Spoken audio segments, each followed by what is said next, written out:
Good evening, everyone. Welcome. Thank you for joining us tonight. My name is Jackie Blake. I am the chair of NCA's Board of Specified Jurisdiction. I want to thank everyone for being here virtually tonight. Before we get started, I'm going to turn it over to our principal, Christine Huzenis, who's going to open us with a prayer. Good evening, everybody, and again, welcome. If we can all begin, put ourselves in the presence of God and begin with in the name of the Father and the Son and the Holy Spirit. Oh Lord, my God, thank you that you are the light of the world, guiding my steps on your path. Your word says that if I trust in you with all my heart and do not lean on my own understanding, submitting to you in all my ways, then you will make my paths straight. Guide my words, thoughts, and deeds. You are able to do far more abundantly than all that I ask or imagine, according to the power at work within me. To you be glory throughout all generations, forever and ever, through Jesus Christ our Lord. Amen.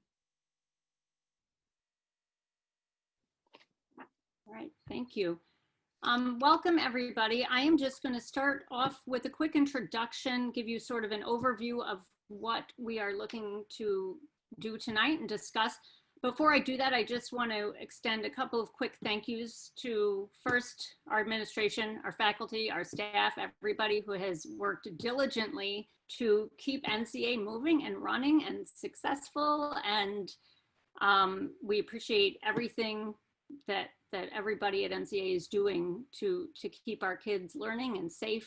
So thank you. I want to thank the parents, all of you, families, students, everybody who on their end is doing their part so that this works. It's a team effort. It would not be able to be done. I want to thank you for sticking with us, for your commitment to NCA, and for trusting us to take care of your kids.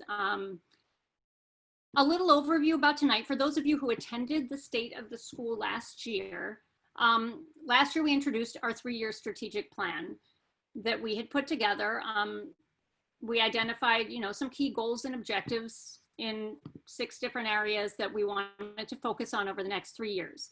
When we planned that strategic plan, we obviously did not anticipate pandemic as part of that. And so there are, certain things that we've had to pivot on. What we would like to do tonight is to sort of follow up, revisit some of the things from that strategic plan, let you know some of the successes that we've had, some of the challenges that we are facing, and some of our plans for this year.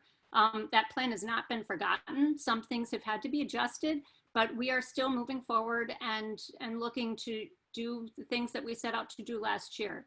And so we will move through a few different areas tonight, and I'll let you kind of know there will be a slideshow so you can follow along, and talking about some of those things, the Catholic identity and academic excellence, which Ms. Huzenis will talk about.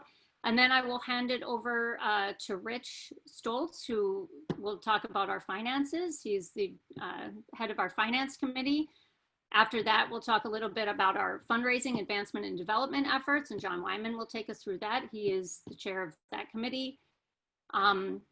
After that, we have Shakir Morissette, who is the director of our marketing and admissions, who will talk to us about marketing and enrollment. And then we'll go from there. There is a question and answer section. If you have questions, we invite you to submit questions. As you submit those questions, please try to just keep them relevant to what we're presenting. If we're able to, we'll hit 1 or 2 of them as we go along. If not, the questions and answers will come at the end.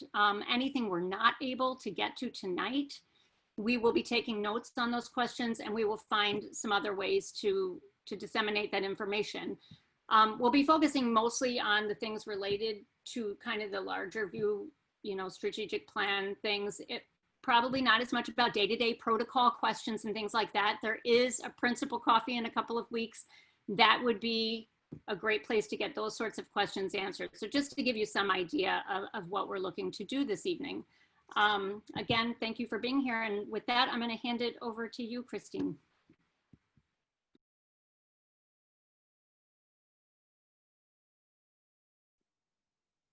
All right, good. I unmuted myself. So again, good evening and welcome to everyone, and welcome to our 2020-21 State of the School presentation. For those of you who are new to NCA, again, I am Mrs. Christine Hughes-Ennis, and I am pleased to be starting my 6th year here as the principal at NCA. I want to thank all of our NCA families who are with us this evening and joining us as we continue to plant, nurture, and grow NCA. I also want to share out a special thank you to our board members joining us this evening. We have some of them here on the panel, and we also have some board members out there who are guests tonight. I want to thank all of them. NCA's Board of Specified Jurisdiction has been extremely supportive, resourceful, and very insightful in all they have done to assist the NCA administration in continuing to provide our students with a learning environment that allows them to grow and to flourish. So if we can go on, and we're going to take a look at and there was Jackie's little information that we will try to get to some questions throughout the presentation. You do have a Q&A box at the bottom of the screen that you can put some questions in. And also just a reminder, we are recording the webinar.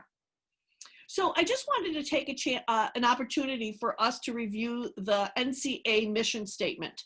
And this was revised last year in 2019 by the administration and with the assistance of the board. So just a quick overview. NCA provides a rich educational experience rooted in Catholic values of inclusion and service. Our educational community fosters a closer relationship with God and helps our children to develop an appreciation of our faith's values and traditions. We educate the whole child, mind, body, and spirit. We respect and care for each member of our diverse community. We offer opportunities for our students to excel academically, build meaningful relationships, learn responsible citizenship, and develop skills for leadership. And I just want to, confirm with our families, we use this statement to remind all of us what our purpose is, and it provides us with direction in the decisions that we make as administrators and as a board. And those key words that are bolded reminds us and brings us back to the focus about the needs, and the decisions are about the students. It's about educating the whole child, their mind, body, and spirit. So Colleen, the next. So as Jackie had mentioned, we're going to be going through some of the main components of our strategic plan that we put together last year. We planted the seeds of growth last year, and so hopefully I know we are continuing to plant more seeds, watering those seeds, and watching them grow. So tonight we'll be talking about Catholic identity, academic excellence, financial vitality, our advancement and development, and also our marketing and enrollment. So I'm going to begin and be talking with you this evening about Catholic identity and academic excellence. After we all managed to survive through trimester 3 of last spring, we spent the entire summer working to reopen our Catholic schools. Because of NCA's unwavering sense of teamwork and many people that work behind the scenes, we all worked together to get this job done. This is due to a variety of factors, but I want to really share my sincere gratitude to those families who have taken our advice to follow all of our safety guidelines, not only for our school, but for our whole community. So we remind ourselves, people call us a private school, we are a private school, but first and foremost, we are a Catholic school. And it is critical for all of us to keep this on the forefront and share our faith and nurture our faith every day. I am so grateful that when we were going through the pandemic last trimester or third trimester of last year, we were able to continue to provide all school masses on Friday mornings. It was a great opportunity for our students and our families to celebrate Mass with different pastors at their parishes. And even though our First Communion and reconciliations had to be canceled last spring, I'm so pleased that our parishes reached out to all of our families, and our NCA students were able to follow through and receive their sacraments. So this year, we have a new president. Our president is Father Bob Cook, who is the pastor at St. Ida's. Father Bob has taken some time to visit with our students at the primary school. He took time out to visit each classroom and have a conversation with each of the classes. Also, if you haven't met Father Fee Wynn, he is the pastor of the new Holy Child Jesus parish located at the St. Margaret Mary campus. He has a plethora of duties and responsibilities in his new position. And with that new parish configuration, Holy Child Jesus named a new associate pastor, and his name is Father Arthur Bautista. It has been one of the responsibilities that Father Bautista was asked to take on was being the liaison between the parish and NCA. So as a result, Father Arthur has been visiting with our middle school students on a pretty regular basis. He comes into the schools and he visits during some of our religion classes. He participates in discussions with the students about their faith and also just what's going on and what's happening in their lives. After he visits, he stops by my office and he just shares with me how much he enjoys interacting with our students and has been quite impressed with the questions that they ask and the engagement that they show during their discussions. Father Arthur also celebrates the liturgy each week with each class going over to church for a live Mass. So there are sometimes he might do up to 8 Masses in 1 week just for our students, which is quite amazing. Also with Father Arthur joining us, this summer as I was reviewing resumes to fill teaching positions, I came across a resume for someone who had experience working with middle school and high school students in religion. Now, you don't come across those too often. So I set up a meeting and I virtually met with Ms. Holm, and immediately I could sense the passion and her belief in the Catholic faith.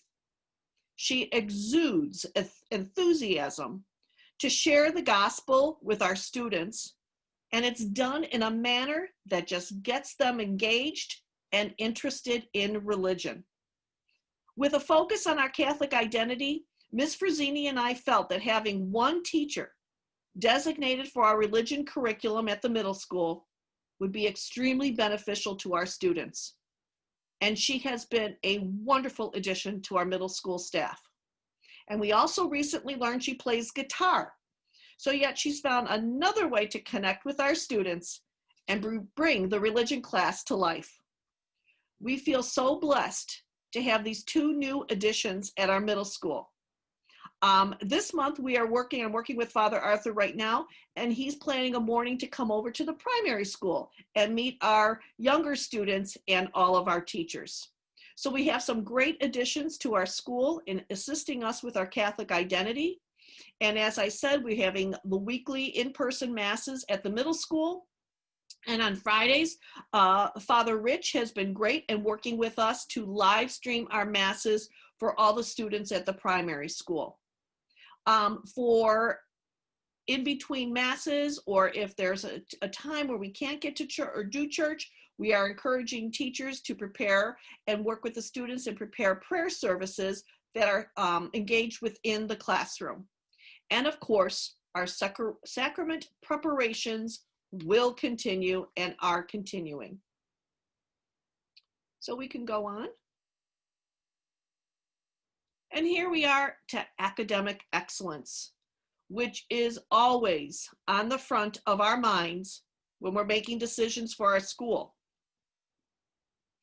We know that the transition last year to e-learning and the drastic changes that our teachers had to do with our teaching strategies, we knew that there would be an effect on our students' academic growth. So this year we continued with our plans and we introduced a new program called iReady.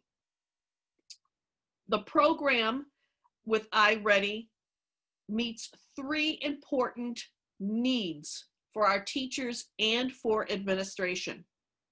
Number 1, iReady, it allows us to provide a diagnostic that identifies each student's areas of strength and can measure their academic growth throughout the school year. So we knew we would lose some of our student growth last year. So we are able, and that was a question a lot of parents asked us, how are you going to know where my students are? This diagnostic tool that we were able to use with iReady tells us now where your child is and helps us prepare in our planning for lesson planning. What's also great, number 2, is based on the skills that the students show in their in the diagnostic and where they might need some additional intervention. The student is provided with personalized online instruction in order to assist the student and meet their growth goals. So offering that personalized online tool is another great thing, and it's working for both in the person learning and it's great for the remote learners as well. This, and number 3, the kind of data, we've always been looking for a good tool that we could use that would provide us with real-time data. And this is the data that we need that allows our teachers to improve their data-driven planning every day. And it's also going to be beneficial for the students and families to view and use this real-time data about each student's individual progress. The teachers in report cards that will be going out on November 20th will get a letter with further information and description about iReady. And during your conferences, the teachers will go over some family and data reports to share with the parents to let them know where their student came out on the diagnostic and what's being done in the classroom to help strengthen some of their areas. So that's a little bit of an introduction to iReady, which I kind of skipped over. I missed our junior kindergarten program, which we had been planning last year, and we went ahead, we went forward. Ms. Morissette, we worked really hard on marketing that program. And so we launched our junior kindergarten program. And the purpose of this program was to promote language development, curiosity, problem solving, exploration, and it's for those learners who just missed that September 1 cutoff date to join in kindergarten. So these are our older preschoolers. And they're kind of, you know, some of them are at a different level. Some of them have been in preschool for maybe 2-3 years already. So we wanted to offer them something just a bit more challenging. And it's been a great program. Our new teacher, Ms. Cassidy, has great experience. She came to us from another Catholic school. She has kindergarten experience, preschool experience. So this was a perfect fit. As well, we were able to get, we hired Ms. Cassidy early on in the year, so she was able to attend professional development over the summer and is still continuing to attend professional development for the program that she is using in our junior kindergarten. Also going on, we jump from junior kindergarten, now we can go to our 7th and 8th graders. For the past couple years, NCA has wanted to purchase a new textbook series for our 7th and 8th graders that would support the benchmarks for our 8th grade curriculum, 7th and 8th grade curriculum. So last year we gathered lots of samples. Ms. Gonzalez and Ms. Frazzini reviewed a variety of different math series, and they ended up selecting a program called Connected Math. What Connected Math is an inquiry-based math program that's for grades 6 through 8. And this program helps students to actively focus on math problem solving, reasoning, proofs, communication, representation, and making connections. These math practices require the students to take a deep look and connect mathematical problem solving to students' everyday world. That's the big thing right now, is to make those math connections to what students can relate to in the real world. We want math to have connections. This Connected Math program is a comprehensive, research-based, specifically focused on middle school math. The program includes student edition books. There's also an online text. There are online interactive student-centered activities that the students can work on. There are digital solutions for personalized practice, and there are also online assessments. So it is a full program. And again, it's focused on the 7th and 8th grade math benchmarks. Again, our continued lesson planning. I talked about the math benchmarks. The Archdiocese of Chicago have provide us with all the benchmarks, which basically follow the Common Core standards. We have been working the last couple of years of really focusing on priority standards, meaning those are the key standards that we know the students are going to be tested on, and that we know these are the key standards that the students need to master moving forward to the next grade. So preparing them for success in their grade level and giving them the foundations and skills that they need for the next year. So we continue to work on that on an ongoing basis. And as I mentioned earlier, we quickly did the transition last year to remote learning when our COVID-19 hit. And again, I couldn't end my presentation without expressing one of the most important and essential factors to NCA's academic excellence, and that is due to the dedication of our teachers who are providing both in-class and remote learning options this school year. I cannot even begin to describe the additional workload this has placed on our teachers. The first trimester, yes, it was stressful in adjusting, but our teachers have modeled perseverance in the face of multiple challenges they were presented with. I am so very proud of our accomplished professionals who continue to keep our students as their main focus. And as stated in our mission statement, they work and focus on our students' growth in their mind, body, and spirit. So thank you again, and I am now going to pass that off, the presentation off to Rich. Thank you, Principal Uzenis. Thank you for, One moment. Sorry, there was a question, Ms. Uzenis. I'm sorry. That's okay. No. What is the format of the questions in iReady? Multiple choice, multiple answer, multiple choice, short answer, essay, etc. I think it's a combination of all of the above. Thank you. Thank you, Principal Uzenis, and thanks to everyone who's tuning in tonight. It's a little different than it was last year.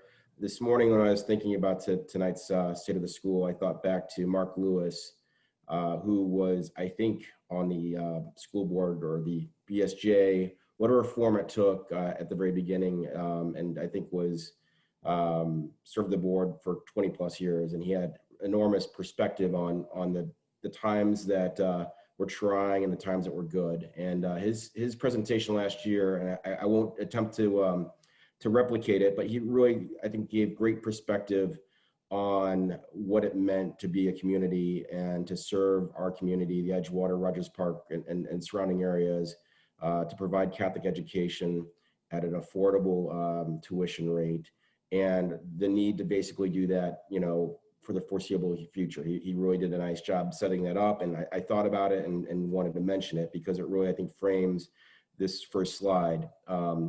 You'll see here that we're really fortunate, and we're fortunate because of the stewardship of the administration. Certainly over the last 5 years, we've seen enormous growth in our cash and investments, which includes the endowment.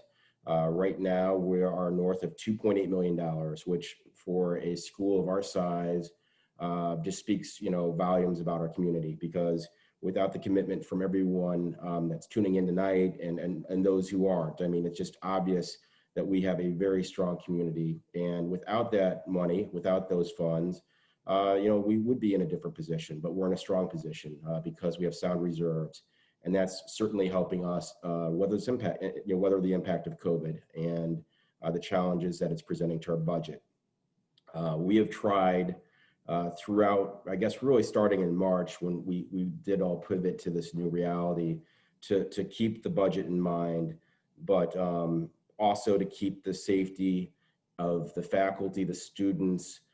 Certainly, I think Christine has done a wonderful job trying to set up this school year in a safe manner while also providing for remote learning. And so that is a challenge to the budget, and certainly the enrollment's a challenge. So I think we can go to the next slide, but keep in mind that we have north of $2.8 million in reserves, and that certainly puts us in a good position. Just turning to last year quickly, I do want to acknowledge we had a deficit. This is the first deficit that we've had in years. It's a deficit of close to $250,000. Thanks again to the administration, though. They as quickly as we learned about the decision to start remote learning, we try to minimize expenses. But I think that this is worth mentioning. Christine and the administration was committed to making sure that we weren't going to cut staffing. And that means at all levels, not just teachers, aftercare. We wanted to make sure that we weren't leaving people in the lurch during a very, very difficult time. So I think, that should be credited to the administration and to the community, again, because without the $2.8 million in reserves, I'm not sure we would have been in the same position to do what we did. Also, this speaks to the community and Derek Griffin, who was instrumental in helping us, but John Pantley quickly secured almost $595,000 through the Small Business Association's PPP program, which has been used entirely to support payroll. And just to speak on that point for a moment, we've been very conservative in how we're spending those funds. You can spend them according to the guidance provided by the SBA on all sorts of matters, including, you can use it on structural issues, on utilities, but we decided to be very conservative and use it entirely on payroll, which in our view will help us get full forgiveness of that loan. And John is working on that presently. I think we can move to the next slide. So just to touch on where we are and where we were, you'll see the lion's share of the revenue generated by the school is tuition and fees. It's more than 3/4 of the total amount raised. We certainly have significant advancement contribution, and we were fortunate enough to get the soiree in last year before the pandemic hit, which put us in a really good position. But largely, our revenues are driven by tuition and the fees that we receive throughout the school year. And then the next slide speaks to the expenses, which you'll see the lion's share again of what we spend our money on at NCA is salary and benefits. It's payment of our teachers and our staff. I can speak to John and Christine's management of the budget. I know that they're always trying to find opportunities to get our teachers the resources they need, but we're balancing this with the reality of what we're able to raise in terms of revenue. And just another thought on this. Certainly in this time, we've tried to limit outside expenses or expenses that would touch on capital improvements and those types of things. And I think we'll be able to speak to that a little bit more on the next slide, which talks about the current state of the budget. So you'll see here, this is a tough number. We're projecting a deficit this year of north of $700,000. And you can see again where we get that number. It's revenues and expenses, most of which is tuition for revenue, and expenses, most of which is salary. When we started talking about this budget deficit, back in the summer of this year, it was a higher number. It was closer to $840,000. And again, credit to Christine, John, Brian Pavona, who came on to the Finance Committee, Jackie, Colleen, John Wyman. I think we've all tried to figure ways to really, one, be conservative about this in terms of forecasting and budgeting it, but to try to knock down some of these expenses, including transportation, so some of the payroll expenses that we could find, for example, substitute teachers. We've tried to find ways to lessen the burden on the budget, but as I mentioned earlier, we want to make sure we're doing this smartly and safely. And that is something that Christine often reminds us when we meet, that she's not going to put the teachers or the students in any sort of position where we're not doing this in a way that compromises the health of us and the school. So yes, I mean, it's a tough number, but I think there's a lot of reason for us to be optimistic. And the reason I say that is if you look at our forecasting of fundraising, we've been really conservative. We're not trying to in any way overextend ourselves in the sense that we think that we're going to be able to fundraise our way out of this year. But the recent Wildcat Stomp generated $41,000 on a projected forecast of $25,000. So reason for optimism. And I know John will speak to advancement in fundraising in a moment.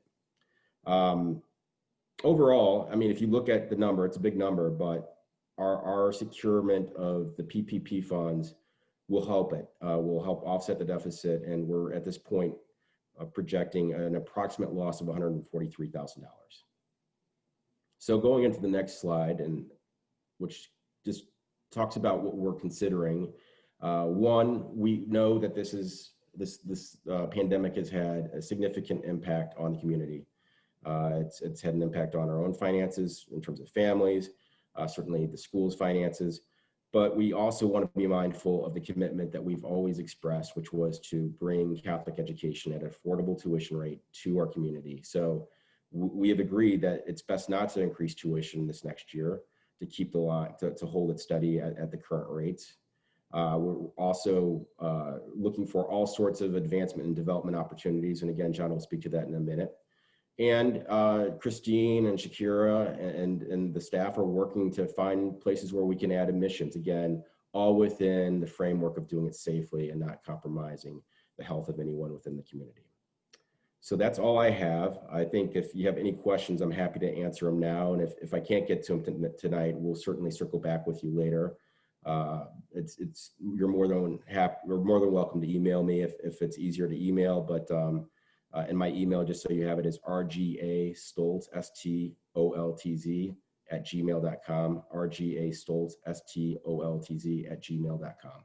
Thanks so much. And Rich, there is one question. Do you know what the percentage of the budget is contributed by parishes at this point? So that's a great question, and it's not a significant number. It's really diminished in this past year because the parishes, as you would imagine, have really been impacted by COVID. I know that it's a rolling basis. We're not getting the commitment up front, and in years past, we always had to kind of knock on doors and remind the pastors of the commitment. But because certain parishes are really unable at this point to contribute, we're not expecting much. I can speak to Gertrude's. I think Gertrude's is certainly trying to commit to what they committed to prior to the COVID, but and not to get too far in the weeds here, but there was kind of a renegotiated agreement among the parishes prior to COVID, and so we're trying to work off of that, but it's not something that we're trying to forecast as being money in the bank this year. So again, we're trying to be conservative and not expect that the parishes are going to pay what they initially contributed or committed to contribute. Thank you, Rich.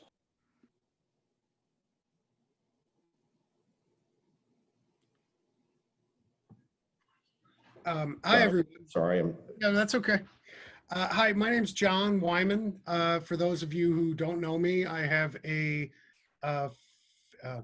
fifth grader and a third grader at the school, and I am an alumni, graduated from St. Gert's in 1990. For the last few years, I've been helping out with both the soiree and helping to found and run, along with my co-chairs, the Advancement and Development Committee. We've had a number of amazing successes since the beginning of this year, and even going back to last year, in what we've been able to fill, excuse me, in our fundraising. As Rich mentioned just a minute ago, we blew past our goal, which was really an internal goal of 25,000 based on some conservative estimates of, what we hoped we could raise with the Boosterthon. The Boosterthon last year did a little over 42,000, and this year, though the total was a little bit lower, it was over 60% higher than our goal for the event. And so I think that is just a great marker of where this community is in terms of understanding the need of the school, especially this year.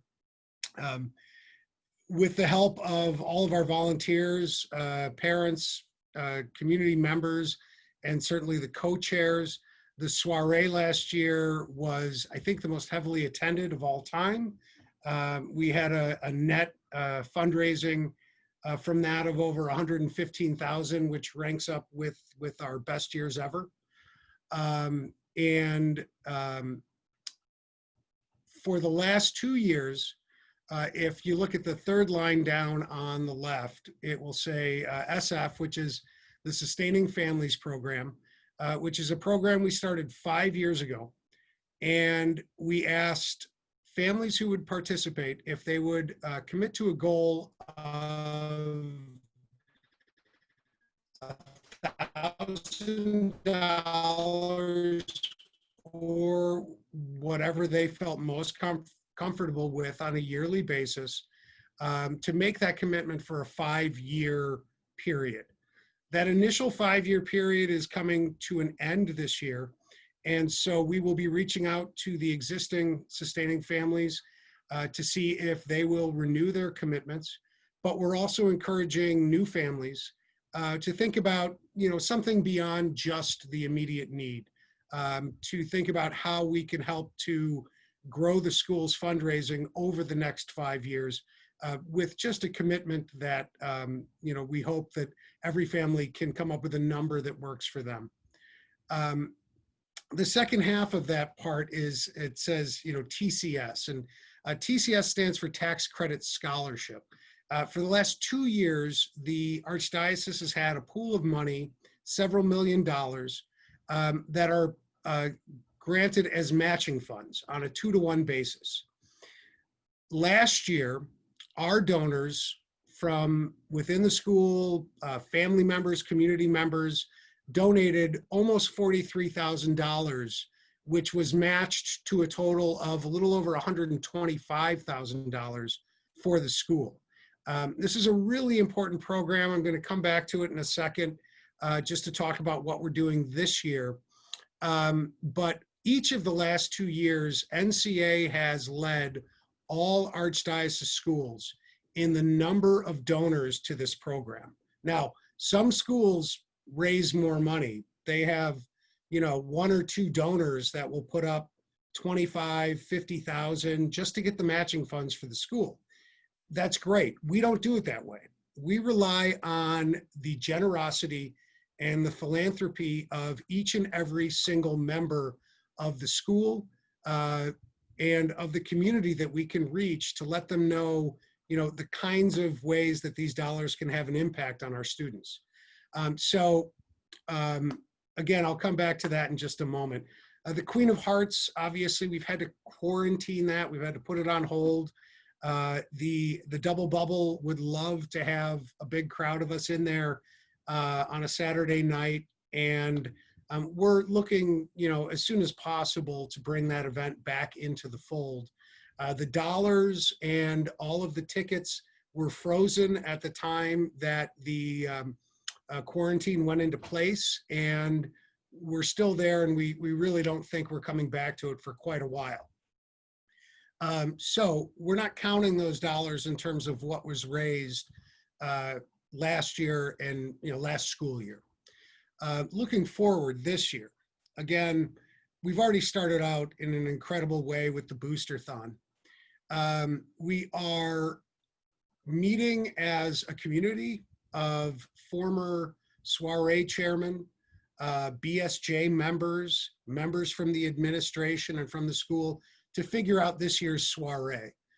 We did a survey, and thank you for everyone that sent in your responses. And we're going to use those responses to really tailor the event this year, based upon what's possible. One of the good things is that we moved our auction online several years ago.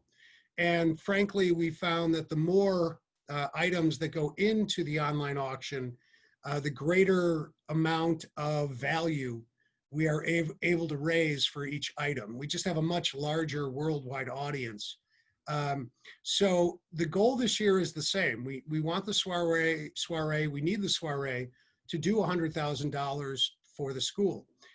It's going to look different.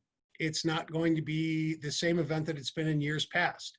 And yet, sometime in the near future, we're going to get back to a world where we can have these big events. In the meantime, many of you had wonderful ideas, really gave us a lot to think about and a lot to talk about at our next meeting. But we need those people who have these great ideas to also help with the actual event. And this event is not going to be, worried about a venue. It's not going to be worried about entertainment or the layout of the room. It's going to be focused on how do we raise money and give our families and our supporters a wonderful event that we can be proud of.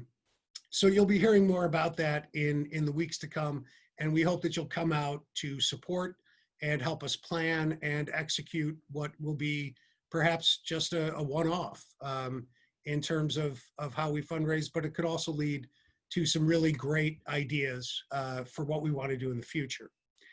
Coming back really quickly to the sustaining families. As I said, we're going to be reaching out to all the families in the school to see if you will consider becoming one of our sustaining families. Again, that's a 5-year commitment that we're asking of you at whatever dollar figure it is that is comfortable for you. We are going to be feeding all of our sustaining families contributions, as well as any other contribution from a family that doesn't want to make a 5-year commitment, but does want to help us with our fundraising this year. And that's going to take place again through the tax credit scholarship 2-to-1 matching program. Now, let me just explain this program just a little bit more. With any program, if I was to tell you that your dollars get tripled, you'd say, well, what's the catch? Well, there is a catch. There's a little bit more of a process involved. But the basics of the program are this. Any contribution you make to the school gets tripled, and you receive a 75% tax credit against your Illinois state taxes for that contribution. So in essence, if you can, you're giving 25% of the total that you're pledging, and the total that you're pledging is getting tripled. Now, there is a cap on this. We have not ever reached the cap. The cap for this year, I think, will be $75,000. So if we can raise $75,000 in commitments to the 2-to-1 matching program, we can make for the school an additional $150,000. We will start talking about this and communicating about this in the next couple of weeks as we get closer to the Thanksgiving holiday. But I can't underscore enough how important this program can be for the school, especially this year. Your consideration of participation in this program means the world to the school. And we can erase a lot of this $143,000 deficit with strong participation. So hopefully you can reach out to me or anyone at the school if you have more questions. There will be a very simple way for you to start the process. It's a hotline number at the Archdiocese. They will walk you through the entire process, okay? But it's a two-step process. So you'll have to file for something, wait for that to come from the state, and then direct your contribution in the appropriate way, which the Archdiocese will explain, so that the school can recoup the matching funds. Beyond that, again, Queen of Hearts, we're going to keep that to the side for this year, but we do have something that's coming in place of it. And I'll just get to the last 3 points. On the 21st, I believe, of this month, we're kicking off the Wildcat Roaring Races. Now, this is basically like an online turtle race. So you can bet on different participants. There will be a lot more information coming out about this, but we're hoping that this can be a really fun activity that you can do. Maybe you can pair up virtually with some other families and just enjoy a little lighthearted distraction, if you will, that will work to replace the community building that we are able to do during the Queen of Hearts gatherings. In addition, we are looking for ideas that allow us to be a community and raise a little money for the school, outside of our homes.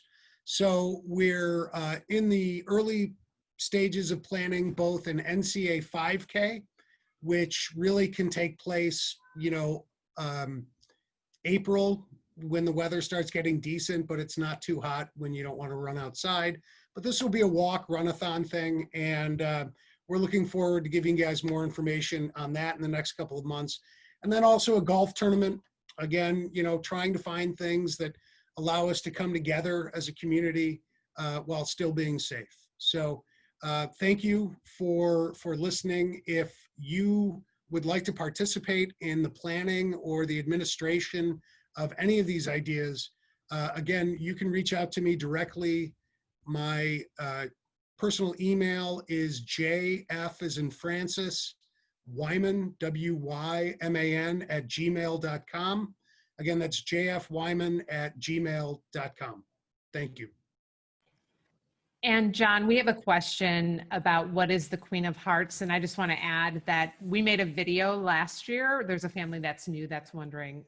We made a video last year with Tom that we'll try to repost maybe on the parent group so people know what that is, but maybe you can give the fastest explanation ever of what it is.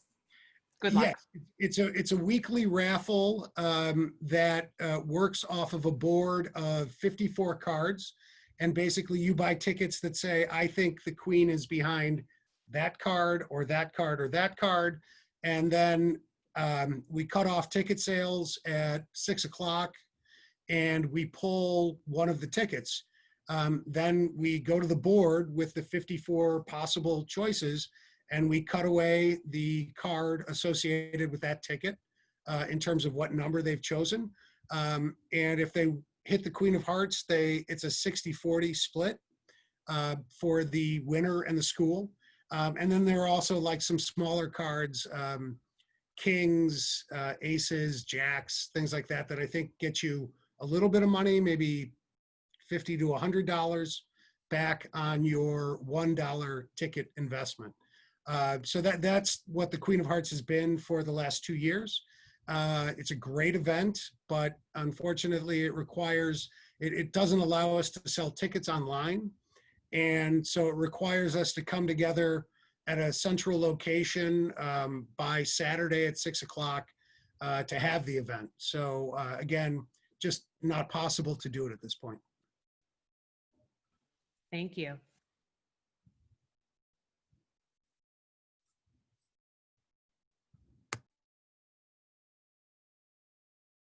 And I'm supposed to throw it over to Shakira Morissette, the amazing marketing and enrollment director for our school. So Shakira, it's all you. Thank you so much, John, for those kind words. I really appreciate it. I apologize, everyone. My camera is acting a little wonky today, so you can't see my face. I apologize for that. However, let's jump right into it. So the marketing and enrollment department has accomplished a lot this past year. So far, we've coordinated several community events that successfully recruited new families and assisted in retaining current families. We improved our enrollment timeline to accommodate early applicants and decrease our financial aid response time. We implemented automatic enrollment and had all of our current families who plan to return the following school year registered by March, which was a great relief to parents and administration right before the school's closing. We also successfully marketed and filled our preschool and junior kindergarten program and started a waiting list. We stay connected to our community with drive-through events, fun social media engagement, and a weekly newsletter.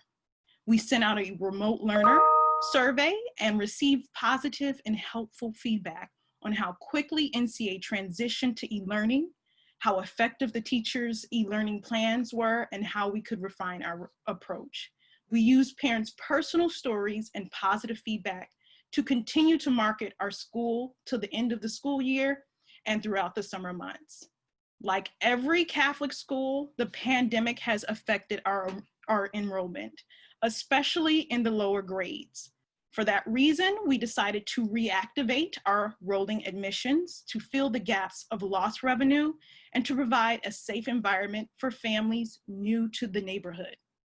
We look forward to the numbers going back to normal. Based on our experience this year, we're on track to recover the families we lost due to COVID. So we want to keep the momentum.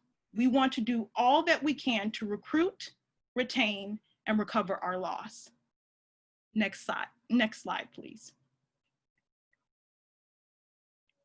NCA's marketing strategies will continue to increase awareness of NCA as a blue ribbon regional Catholic school, serving the Northside Roman Catholic parishes and associated communities of Andersonville, Edgewater, Rogers Park, and West Ridge. NCA desires to have a stable enrollment that represents the diversity in our communities and parishes we serve. Our goal is to stabilize enrollment and increase student retention from 90 to 95% by the 2022-2023 academic year. A lot of our marketing plan had to shift and line up with the new guidelines. All of our private tours and enrollment chats are virtual. In the future, virtual tours of each classroom will be posted on our website, and digital links of our marketing material will be provided for the convenience and safety of new applicants. Next slide, please. I would like to take a moment to mention over 80% of our new parents say they applied because of NCA parents. So I would like to say thank you to all the parents who are intentional about telling their friends and neighbors about NCA, and continue to encourage you to share the good news of NCA more than ever this year. It takes a village. Next slide, please. Actually, it takes a village, and we need all hands on deck this year. A few ways you can help nurture the growth of NCA. Like and share our social media posts. I would like to highlight the share part. We really need parents to share our social media posts. When you share an NCA post, you assist in giving us direct exposure to your connections. That small act has a great impact. Another way you can help is submit a positive review on Google, Facebook, Private School Review, and Niche. We are a few reviews away from having 5 stars on our Facebook page. That's huge. New parents often schedule private tours based off our Facebook page reviews. Again, a simple act that has a big impact. Last year, I'm sorry, can you go back to the last slide because I did skip that. Last year, we launched Building Bridges, a paid and unpaid co-promotion program that helps bring additional exposure to local businesses and the school. Last year, Orange Theory and Edge of Sweetness joined our program. This year, we're looking to expand our formalized and formalize our partnerships. This is where we need our parent community help. Again, if you have any connections with local businesses, please contact me. Also, this year, we are not only working to update our marketing materials to make everything available digitally, but also looking for translation solutions, starting with Spanish and Vietnamese. So if you have any solutions, please contact me. I'd also like to ask any parent if they have a skill set in the realm of marketing and admissions or any creative ideas to please send them my way. I welcome all ideas and all skill sets in the realm of marketing and admissions. Thank you. My email address is smorissette@ncaweb.org. If you don't have it, it's smorrissette@ncaweb.org. And my extension is 207. Thank you for listening. And Shakira, we have a couple of questions here. So one of the questions is, have some new families been enrolling since school started, and are they from parishes other than St. Gertrude? Yes, we have 6 new parents already registered, and I would say 2 are from St. Gertrude. The others aren't, but I will have to double check that. Okay, thank you. And then there's another question, Shakira, and for the rest of the committee. There was a promise at the beginning of the year to limit the number of kids in the classroom during the pandemic. While I understand there's a need to keep increasing enrollment, however, I'm sensitive to increasing in-person class attendance in the event that we as e-learners may want to re-enter the classroom in trimester 3. Can you help me to understand how we can have a safe number in the classroom the school year if there are additional children in the classroom to make it possibly over capacity? So that's yeah, absolutely. So the classrooms that we allowed new students, the grades that we opened up enrollment were grades where we were low. So Christine is diligent about making sure that we have enough room for our remote learners to return if they so choose. So trust me, Christine is diligent.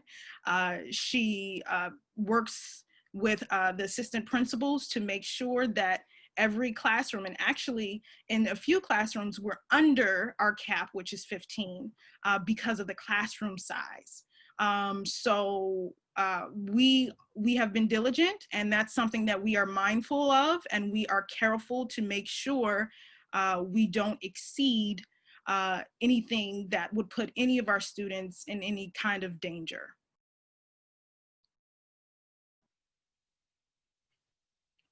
Or, would Thank be you, Shakira. safe, sorry. Yeah, anything that wouldn't be safe.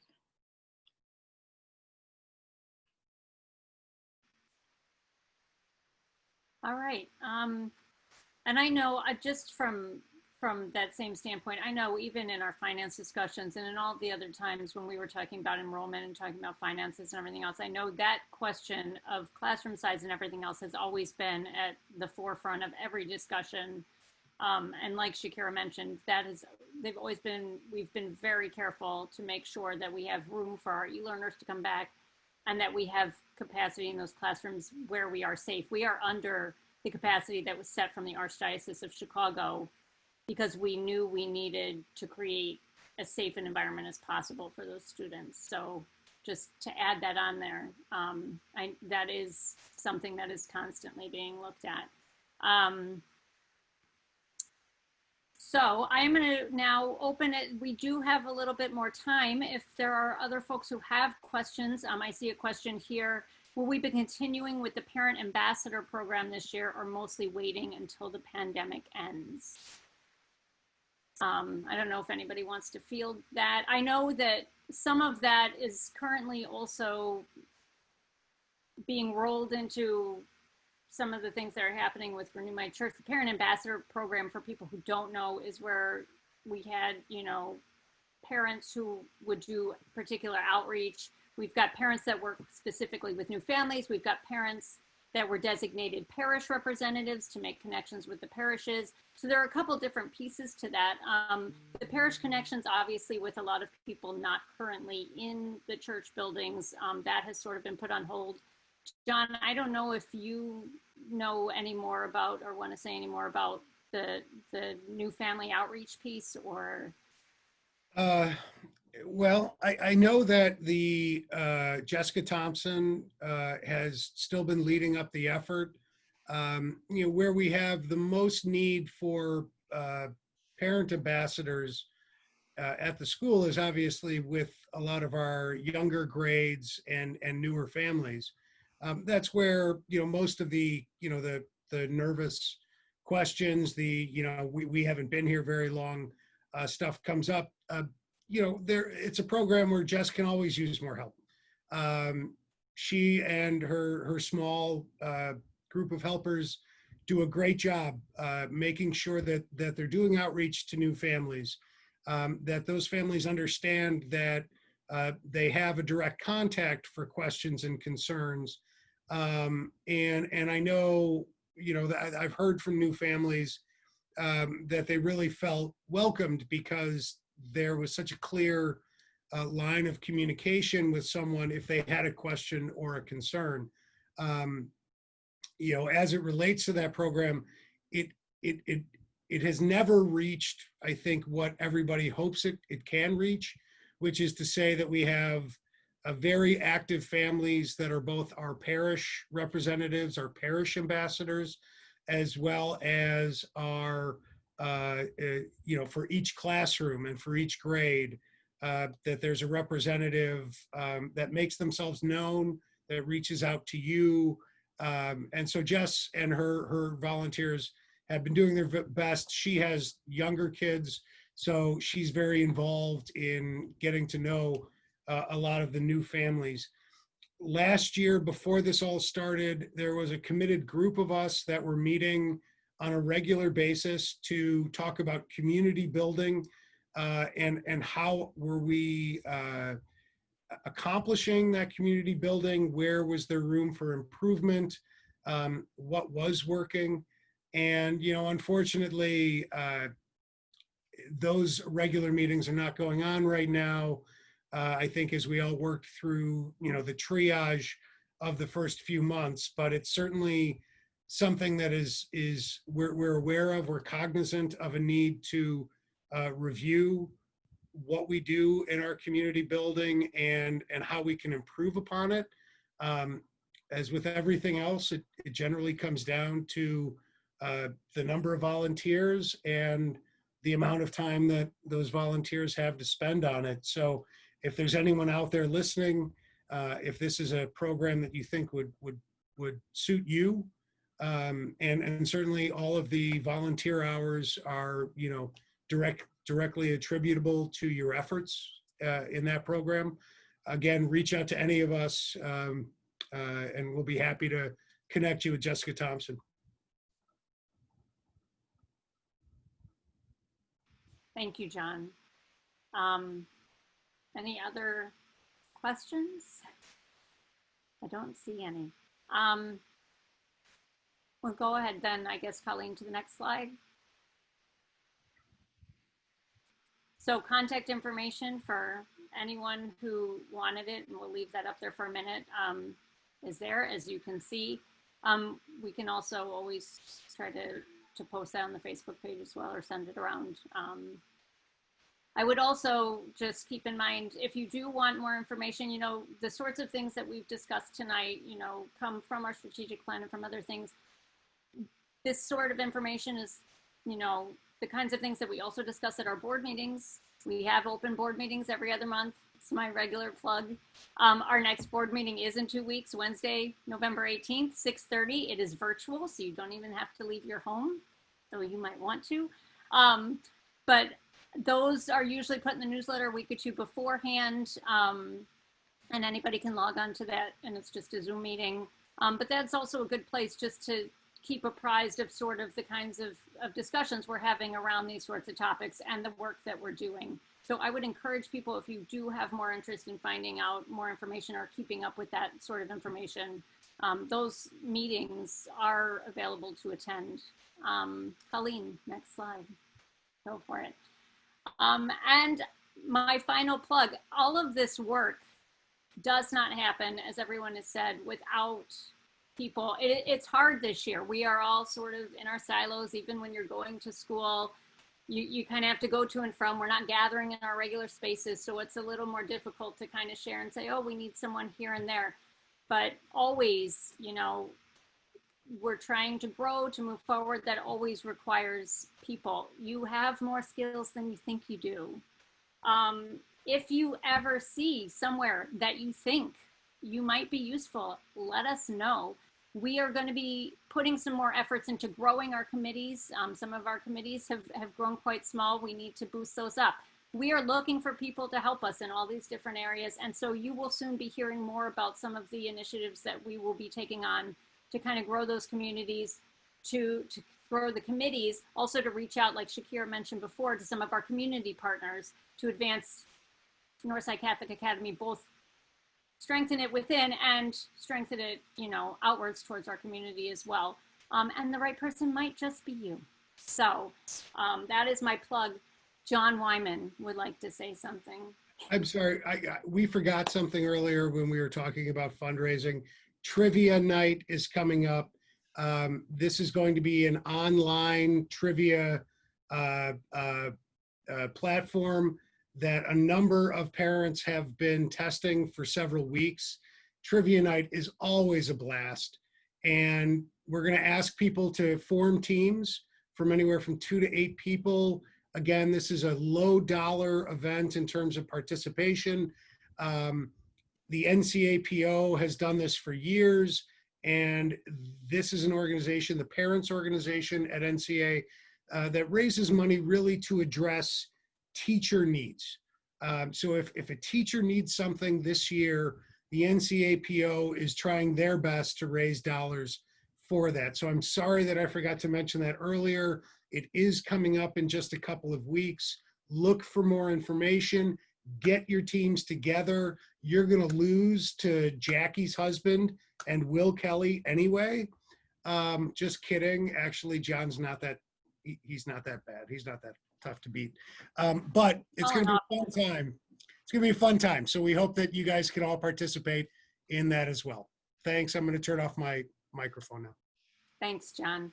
And then, like I mentioned, you know, tonight we wanted to take a lot of time to focus on sort of the higher level things going on with the school, focusing on a strategic plan. We know there's always other questions out there. And so Ms. Huzenis will be hosting another Coffee with the Principal on Thursday, November 19th at 9 o'clock.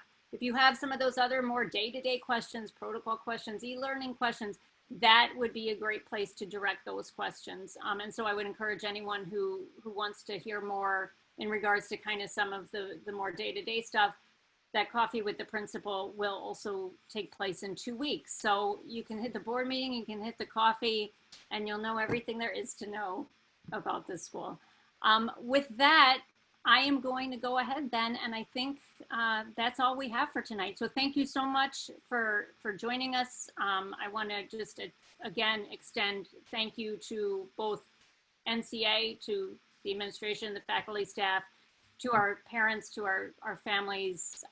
This is a huge community effort. This has been a challenging year, to say the least, and I think our community has shown what a supportive and fabulous place it is and can be. I think, you know, we are stronger together, and I want to just thank everyone for sticking with us. And I hope everybody has a wonderful, wonderful night. Thank you. Thank you, everybody.